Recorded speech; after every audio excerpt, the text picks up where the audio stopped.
ছুটিতে সড়ক মহাসড়কে ঘরমুখ মানুষের ঢল নেমেছে। সড়কে ঈদযাত্রার খবর জানতে ঢাকা টাঙ্গাইল মহাসড়কের চন্দ্রে আছেন আরিফ হোসেন। সরাসরি চলে যাচ্ছি তার কাছে। আরিফ, আপনার মাধ্যমে জানতে চাই যে এই যে ঢাকা টাঙ্গাইল মহাসড়কের যে একটা বড় যানজট, সেই যানজটের এখন সবশেষ কি অবস্থা এবং ভোগান্তিতে কতটা আছেন সেখানকার মানুষ?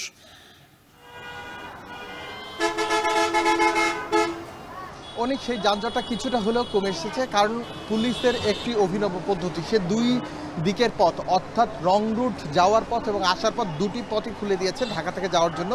দুই দিকেই গাড়ি চালিয়েছে।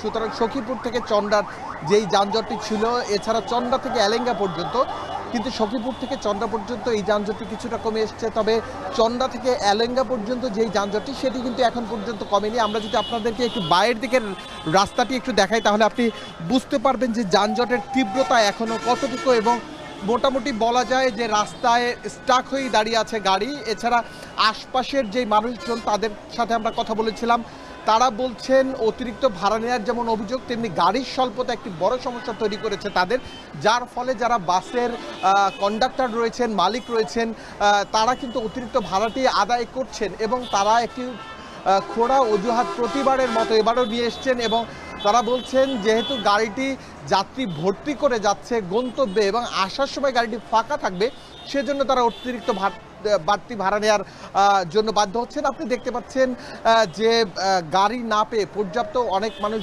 গরু টানার যে ট্রাকগুলো রয়েছে, ছোট ছোট মিনি ট্রাক, এছাড়া বড় ট্রাক, সব ট্রাকই উঠে বসে আছে। একটি নির্দিষ্ট ভাড়া দিয়ে তারা গন্তব্যে যাচ্ছে। সেই ভাড়াটিও কিন্তু আগে যেই পরিমাণ বাস ভাড়া ছিল তার চেয়েও বেশি। অনেকটা বাধ্য হয়েই মানুষ যাচ্ছে, কারণ আপনি বুঝতে পারছেন যে আজকে থেকে সরকারি ছুটি শুরু। অধিকাংশ গার্মেন্টস কিন্তু আজকে ছুটি হয়ে যাবে। গতকালকে 50% গার্মেন্টস ছুটি হচ্ছে, আজকের বাকি 50% ছুটি হবে। সুতরাং এই যে গাজীপুরের যে অঞ্চলটি, এই অঞ্চলটি গার্মেন্টস অধ্যুষিত। এখানে প্রায় 11.5 লাখ গার্মেন্টস কর্মী এখানে রয়েছে। সব কিছু মিলিয়ে প্রায় আরও 55 লাখ লোকের মতো এখানে একটি বসবাস রয়েছে। এর মধ্যে যারা গার্মেন্টস শ্রমিক রয়েছেন অথবা যারা স্থায়ীভাবে বসবাস করছেন, এর মধ্যে বড় একটি অংশ তারা কিন্তু এই ঈদ যাত্রায় তাদের গন্তব্যে যাবেন, বাড়ি যাবেন। সুতরাং আমরা তাদের সাথে কথা বলেছিলাম, কেউ 1 থেকে 1.5 ঘন্টা, কেউ 2 ঘন্টা অপেক্ষা করেও গাড়ি পাচ্ছেন না। এর জন্য বাধ্য হয়ে কেউ গরুর গাড়িতে তুলছেন। আপনি দেখতে পাচ্ছেন ওই যে একজন পুলিশ কর্মকর্তাকে আপনাদেরকে যদি দেখায়, হাইওয়ে পুলিশ, তার ঠিক পাশেই গরুর গাড়িতে তুলছে। অথচ পুলিশের পক্ষ থেকে স্পষ্ট বলা হয়েছিল গরুর গাড়িতে কোনোভাবেই কাউকে তুলতে দেওয়া হবে না এবং কেউ গরুর গাড়িতে করে যেতে পারবে না, কারণ এটি একটি ঝুঁকিপূর্ণ ব্যবস্থা। বিগত সময় আমরা দেখেছি গরুর গাড়িতে করে গন্তব্যে যাওয়ার পথে দুর্ঘটনার শিকার হয়ে অনেকে মারাও গিয়েছেন। সুতরাং এটি ঝুঁকিপূর্ণ, সবাই জানে। এছাড়া পুলিশের পক্ষ থেকে বলা হচ্ছে তারা সতর্ক অবস্থানে রয়েছেন এবং যাতে কোনো ধরনের দুর্বৃত্ত সাধারণ মানুষের যাত্রীদের লুট করে টাকা না নিয়ে যেতে পারে, সে বিষয়ে তারা সচেতন রয়েছেন। তবে সেই রকম সচেতনতা কিন্তু বলার মধ্যেই সীমাবদ্ধ আমরা দেখছি। মাঠে আমরা কথা বলেছিলাম সাধারণ যাত্রীদের সাথে, তারা বলছেন অতিরিক্ত ভাড়া নেওয়া, এছাড়া তারা কিছু সমস্যার সম্মুখীন করলেও, অর্থাৎ যারা বাসের কন্ডাক্টর রয়েছেন, হেল্পার রয়েছেন, তারা খারাপ ব্যবহার করলেও কিন্তু কোনো যাত্রীর পাশে পুলিশ এসে দাঁড়ায় না, এমন অভিযোগ আমরা বিভিন্ন জায়গায় দেখতে পেয়েছি। সব কিছু মিলিয়ে এই মুহূর্তে প্রায় 50 থেকে 60 হাজার মানুষ চন্দ্রার এই অঞ্চলটিতে অপেক্ষা করছে গাড়ির জন্য। সেই গাড়ি কখন আসবে সেই অপেক্ষায় তারা রয়েছে এবং তারা চান তাদের পরিবার পরিজন নিয়ে শান্তিতে সুষ্ঠুভাবে ঈদকে তাদের পরিবারের সাথে কাটাতে। তবে এখন পর্যন্ত এখানে যারা যাত্রী রয়েছেন তাদেরকে অধিকাংশ জায়গায় দেখা যাচ্ছে গাড়ি স্বল্পতা, এবং যেই কয়েকটি গাড়ি পাওয়া যাচ্ছে সেই গাড়িগুলো বাড়তি যাত্রীর চাপ থাকায় অতিরিক্ত ভাড়া তারা নিচ্ছেন। কেউ ভিন্ন প্রাইভেট কার অথবা মাইক্রো বাস ভাড়া করে তারপরে যাওয়ার চেষ্টা করছেন। তবে এই যে যাত্রীদের যে অতিরিক্ত চাপ, সেই চাপটি 2টার পরে আরও একটু বাড়তে পারে বলে আশঙ্কা করছেন এখানকার আইনশৃঙ্খলা রক্ষাকারী বাহিনী। এবং তারা বলছেন কোনোভাবেই অপরিচিত মানুষের হাতে দেওয়া কিছু খাবেন না, এবং যদি এগুলো খান অথবা তাদের সাথে সখ্যতা করতে চান তাহলে আপনার সর্বস্ব লুট হতে পারে। এই বিষয়টি সাধারণ মানুষকে তারা দৃষ্টি আকর্ষণ করেছেন এবং যাতে এই বিষয়টি নিশ্চিত থাকে সে বিষয়ে তারা আহ্বান জানিয়েছেন। অনেক ঢাকা টাঙ্গাইল মহাসড়কের যে লম্বা যানজট সে বিষয়ে সবশেষ খোঁজ খবর রাখছিলেন সহকর্মী আরিফ হোসেন। এবার চলে যেতে চাই ময়মনসিংহের ঢাকা বাইপাস মহাসড়কে, সেখানে আছেন সহকর্মী ইমতিয়াজ। ইমতিয়াজ, আপনার মাধ্যমে জানতে চাই যে দীর্ঘ লম্বা সারির কথা আমরা জানছিলাম কিছুক্ষণ আগেও, তো বর্তমানে সেখানকার কি অবস্থা এবং যানজটে যারা আটকে ছিলেন তাদের ভোগান্তির সবশেষ পরিস্থিতি আপনি কি দেখতে পেরেছেন? অনেক আমরা সকাল থেকে ঢাকা ময়মনসিংহ এই বাইপাসটিতে রয়েছে এবং সকাল থেকে যে দেখতে পাচ্ছি যতই আসলে বেলা বাড়ছে ততই কিন্তু আসলে ঈদে ঘরমুখ মানুষের ভিড় কিন্তু বাড়ছে। যে যেভাবে পারছেন, pick up, van, auto, CNG, motorcycle, যে যেভাবে পারছে আসলে সবাই কিন্তু আসলে নিজেদের স্বজনদের সঙ্গে ঈদে ঈদে ঈদে বাড়ি ফিরতে গিয়ে তারা কিন্তু এগিয়ে আসছেন। এবং আমরা দেখতে পাচ্ছি যে সবচেয়ে যে বড় বিশৃঙ্খলতা সেটি হলো যে রাস্তা দখল করে অটো, সিএনজি যেভাবে দাঁড়িয়ে আছে যার জন্য কিন্তু কিছুক্ষণ পরপর কিন্তু দীর্ঘ যানজট সৃষ্টি হচ্ছে। বিশেষ করে ভালুকা, ত্রিশাল, চুরখাই এবং এই ঢাকা বাইপাস এলাকায় আমরা দেখতে পাচ্ছি যানবাহনের একটা ধীর গতি এবং সড়কের সাইডে যেভাবে আসলে এই যে অটো এবং সিএনজি যে দৌরাত্মটা বেড়েছে এর জন্য কিন্তু ব্যাপক একটা দুর্ভোগ কিন্তু সৃষ্টি হচ্ছে। এবং সাধারণ যাত্রীরা যেটা অভিযোগ করছে যে গত বছরের তুলনায় এবার কিন্তু ভাড়াটা বেশি নেওয়া হচ্ছে, কোনো কোনো ক্ষেত্রে দ্বিগুণ ভাড়া নেওয়া হচ্ছে। 100 টাকার ভাড়া 200 টাকা নেওয়া হচ্ছে, 200 টাকার ভাড়া 300 টাকা নেওয়া হচ্ছে।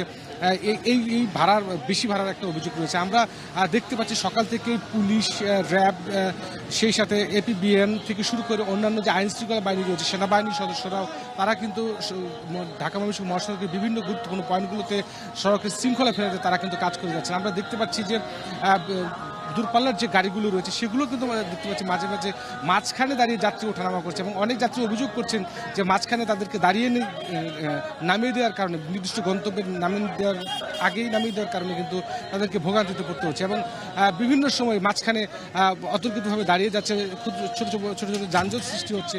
এই সমস্যা সড়কের এই বিশৃঙ্খলাটা কিন্তু আমরা দেখতে পাচ্ছি। এবং সেই সাথে আমরা দেখতে পাচ্ছি যে ঢাকা থেকে সেরে আসা যে গাড়িগুলো রয়েছে সেই চাপ কিন্তু ক্রমান্বয়ে আস্তে আস্তে কিন্তু বেড়েই চলেছে। এবং যেহেতু রাস্তার যেহেতু এখন শৃঙ্খলা ফিরছে না, সুতরাং যানজটের যে একটা সমস্যা সেটি কিন্তু কোনোভাবেই কমছে না। এবং দীর্ঘ সারি দেখতে পাচ্ছি আমরা দূরপাল্লার গাড়িগুলো, বিশেষ করে এই রোডে শেরপুর, জামালপুর, নেত্রকোনা এবং টাঙ্গাইল, সিরাজগঞ্জ, বগুড়া সেটি থেকে সহ উত্তরবঙ্গের অনেক গাড়ি কিন্তু এই দিক দিয়ে চলাচল করে। সুতরাং এই গুরুত্বপূর্ণ এই বাইপাসটিতে শৃঙ্খলা ফেরাতে কিন্তু প্রচুর সংখ্যক আইন শৃঙ্খলা বাহিনী কাজ করছে, কিন্তু কোনোভাবেই আসলে এই যে অবৈধ যে থ্রি হুইলার বা যে চলাচল মহাসড়কে সেগুলো কিন্তু আসলে রোধ করা খুবই কষ্টকর হয়ে যাচ্ছে এবং বেগ পেতে হচ্ছে আইন শৃঙ্খলা বাহিনীর। তারপরেও তারা চেষ্টা করে যাচ্ছেন যে আসলে এই যানজটটা নিরসনের জন্য। এবং যারা সাধারণ ঘরমুখী মানুষ রয়েছেন তারা যেটা বলছেন যে আসলে যত কষ্টই হোক, যত যেভাবেই হোক আসলে তারা বাড়ি ফিরতে চান, ঈদ করতে চান। তো আমরা রয়েছি সকাল থেকে, নিশ্চয়ই পরবর্তী সংযোগে যানজটের বা এই ভোগান্তি বা অন্যান্য এই আপডেট আরও জানিয়ে দেওয়ার চেষ্টা করবো। সব মিলিয়ে এই ছিল ময়মনসিংহ থেকে ঘরে ফেরা মানুষের সর্বশেষ খবর আমার কাছে। আবারও চলে যেতে চাই ঢাকা টাঙ্গাইল মহাসড়কের এলেঙ্গায়, সেখানে আছেন সহকর্মী কাউসার আহমেদ। কাউসার, কিছুক্ষণ আগে আরিফ যেমনটা জানাচ্ছিলেন যে কিছুটা যানজট কমেছে, আমি দেখতে পাচ্ছি যে আপনার ঠিক পেছনেও গাড়ি সারিবদ্ধভাবে চলছে, তো কতটা গতিতে গাড়ি চলতে পারছে এবং সেখানকার যারা যাত্রীরা তাদের এই কি কথা জানতে পেরেছেন আপনি?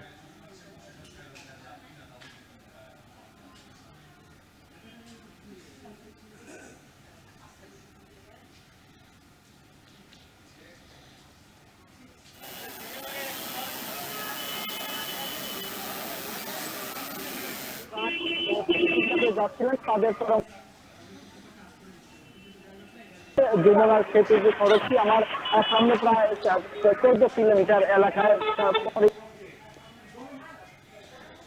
চাপ রয়েছে। আর গাড়ির চাপ কিন্তু এই মহাসড়কে বেড়ে যায়, কারণ এই মহাসড়ক যে উত্তরাঞ্চল সহ আশেপাশে জেলার মানুষ এই মহাসড়ক ব্যবহার করে সারাদিক সময় এই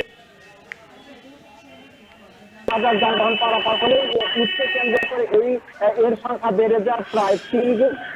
রাত 12টা পর্যন্ত গত 24 ঘন্টায় এই যমুনা সেতুতে প্রায় 52,000 যানবাহন পারাপার হয়েছে। এতে টোল আদায় হয়েছে 3,60,00,000 টাকার উপরে। এই মহাসড়কে গণপরিবহনের ব্যাপক সংকট রয়েছে, যে কারণে ঝুঁকি নিয়ে অতিরিক্ত ভাড়া দিয়ে যারা ঘরমুখী মানুষ রয়েছে তারা জীবনের ঝুঁকি নিয়ে গন্তব্যে যাচ্ছে। এই বিষয়ে আমরা লক্ষ্য করেছি এই যে থেমে যে যানজটের কারণ, এর অন্যতম কারণ হচ্ছে যে এই মহাসড়কে বেশ কয়েকটি সড়ক দুর্ঘটনা এবং ফিটনেসবিহীন যানবাহন বিকল হয়ে গিয়েছিল। সেই ফিটনেসবিহীন যানবাহন সরানোর যে সময় লেগেছে সেই বাড়তি চাপের কারণে কিন্তু এখানে যানজটের সৃষ্টি হয়েছিল, মানুষের চরম ভোগান্তি পোহাতে হচ্ছে। আর এই মহাসড়কের চাপ কিন্তু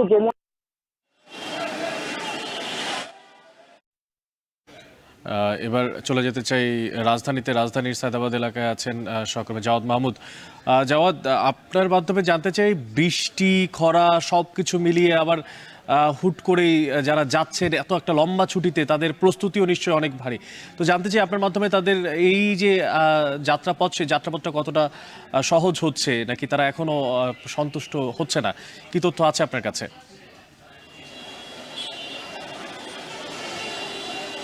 অনেক যাত্রীদের যে বিষয়টা আপনি জানতে চাচ্ছেন, যে কিছুক্ষণ আগে আপনি বলেছেন যে বৃষ্টি এবং খরা, আমরা আসলে কিছুক্ষণ ধরে সায়দাবাদ বাস টার্মিনালে এসে যেটি দেখলাম যে বৃষ্টি, ঝিরি বৃষ্টিকে যেটাকে আমরা বলি, সেটি হয়েছিল। এখন যদিও সেটি অনেকটাই কমে এসেছে।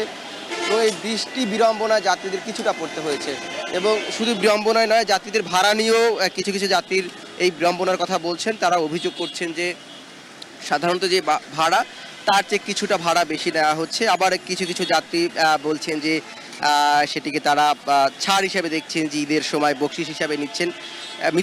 মিশ্র প্রতিক্রিয়া আর কি যাত্রীদের পক্ষ থেকে আসছে। এবং মূলত এই সায়দাবাদ বাস টার্মিনাল থেকে দক্ষিণ অঞ্চলমুখী বাসগুলো বেশি ছাড়া যায়, এবং এছাড়া চট্টগ্রাম, সিলেট, কক্সবাজার এই রুটগুলোতেও ছেড়ে যাচ্ছে বাস। কিন্তু দক্ষিণ অঞ্চলের যেই যাত্রী আছে, সেই দক্ষিণ অঞ্চলের যাত্রীদের চাপ বেশি। কিন্তু গতানুগতিক আমরা অন্য বছরগুলোতে বা ঈদ যাত্রায় যেরকম যাত্রীর চাপ লক্ষণীয় দেখা যায়, সেটা কিন্তু এবার দেখা যাচ্ছে না।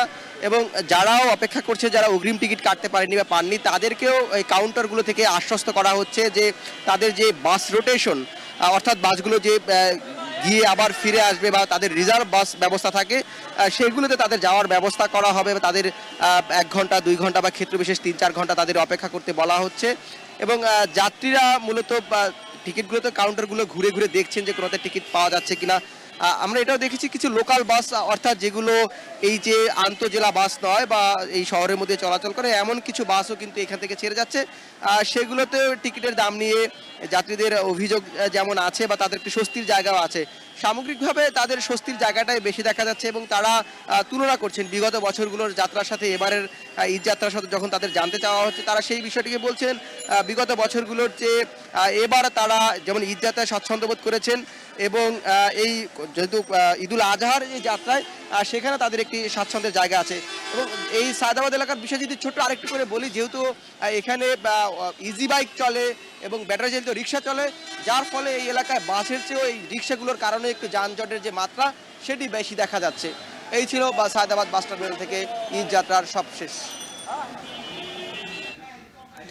ঢাকা টাঙ্গাইল মহাসড়ক, পাশাপাশি ময়মনসিংহ এবং রাজধানী, ঘরমুখো মানুষের চাপ এবং রাস্তার সবশেষ খোঁজ খবর জানাচ্ছিলেন সহকর্মীরা। এদিকে